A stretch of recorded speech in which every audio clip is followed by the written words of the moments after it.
जैसे सुबह शॉप पे एंटर होता हूँ तो देखता हूँ मैं लड़के कहाँ चले गए, तो ये अपनी लैब में बैठे होते हैं, ये फ्री बैठे होते हैं, टाइम पास कर रहे होते हैं। तो इनको बोलता हूँ भाई फ़ोन सही कर लो, जो करने वाले पड़े हुए हैं कितने सारे। तो ये फ़ोन सही करने लगते हैं। वैसे ही मेरा एक दोस्त आ जाता है, तो उसको देखकर मुझे एक गाना याद आ जाता है, नीलक तेरा पतला जे सबसे मुश्किल काम यूवी ग्लास उतारने का। भाई ये इतना टाइम वेस्ट कर देता है मेरा। बाकी वाले फ़ोन भी पेंडिंग पड़े हुए थे रिपेयर करने के लिए।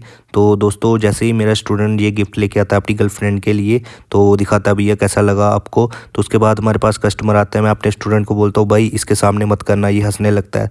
चलो ठीक है दोस्तों, थैंक यू।